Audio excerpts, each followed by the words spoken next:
So as millions of Americans wait for Congress to pass more stimulus relief, some Americans are actually being urged by the IRS to send back their stimulus payments.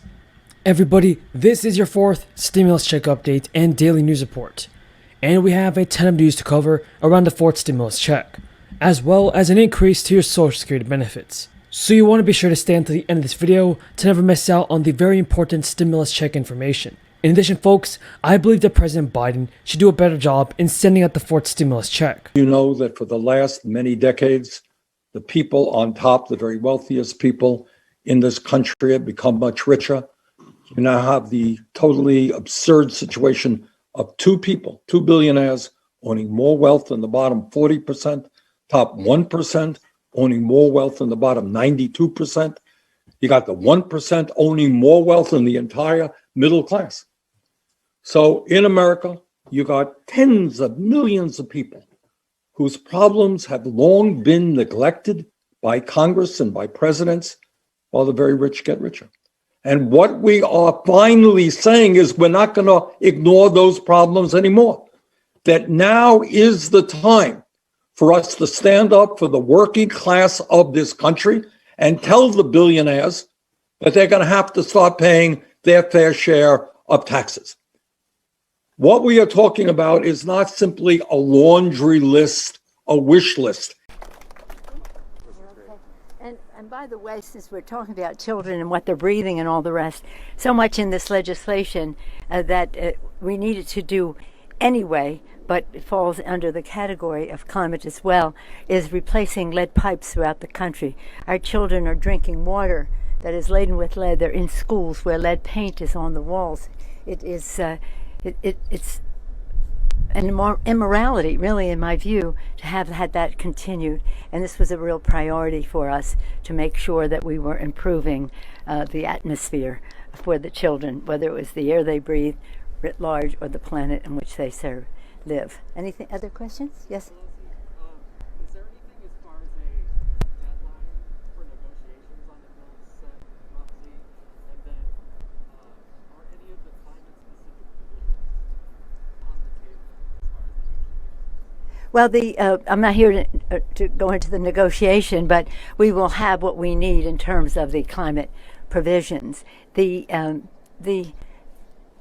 We'll bring the bill to the floor when we have the votes to bring the bill to the floor, but we're working constantly, 24/7, wherever we are in D.C. or with His Holiness or here today, to shorten the distance between where we need to be and where we are now. But I feel very confident, as the senator indicated, this will get done because it must get done. And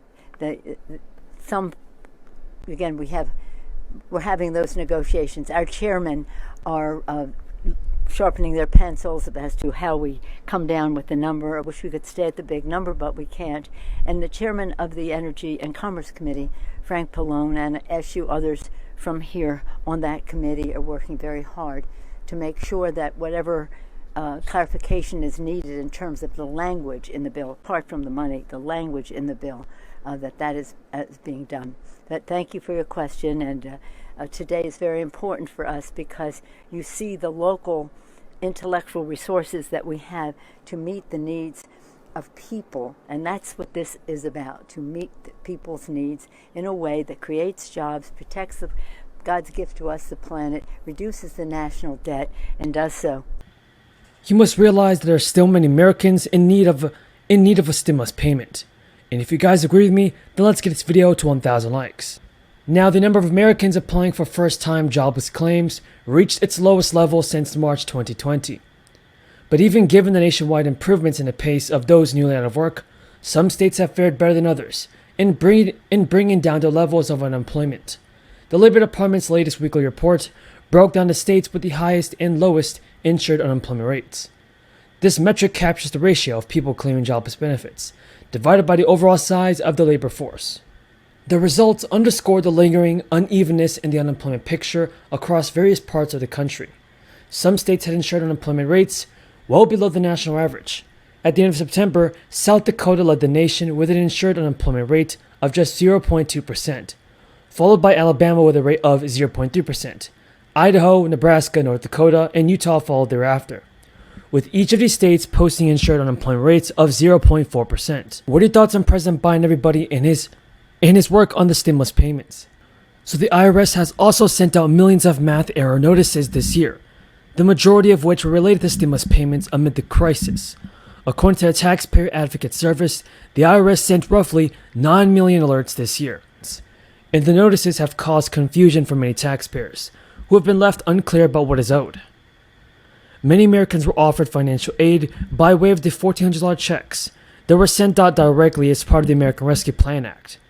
Now, those with an individual income of under $75,000 or a joint income of $150,000 if married were eligible for the payments. Other funds were also made available, including the child tax credit, which was expanded by at least $1,000.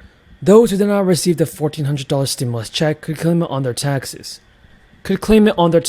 As a recovery rebate credit. But the IRS had some people who claimed this credit should not have, and corrected millions of returns. The IRS notified people by letter if their tax return was being changed, but there were reportedly errors with some of the letters, some of which were sent out without important figures, and others without information about the right appeal. But there were reportedly errors with some of the letters, some of which were sent out with important figures and others without information about the right to appeal. The IRS then followed up with additional letters, explaining that it was possible to appeal the changes. Multiple payment options and limited tracking has led to a high number. There is a new proposal that would impact 100 million people, everybody. This is a new stimulus check. Part of President Biden's $3.5 trillion social spending plan is going to require all banks to report every deposit and withdrawal, totaling more than $600. There were mixed responses to the proposal. The proposal emerged as a way to recover some of the estimated $600 billion per year in unpaid taxes, largely owed by wealthy people and businesses, to help pay for President Biden's Build Back Better plan. House and Senate Democrats are currently debating the measure as part of the budget reconciliation bill. Members of the Biden administration are also facing difficult questions about why they want the information and how it will help them catch the biggest tax evaders. Now look, my friends on the other side never had any problem providing $2 trillion in tax cuts for the very wealthy. Look, I don't think you shouldn't be able to make $1 million or $1 billion. I'm a capitalist, but guess what? I'm also listed for 36 years as the poorest man in the Congress. But I make big money now. I'm a president. But all kidding aside, I don't think we should punish anybody, but just pay your fair share. Just pay your fair share. You know, the issue that has been championed by Rosa for years, in the past, if you paid your taxes and had an income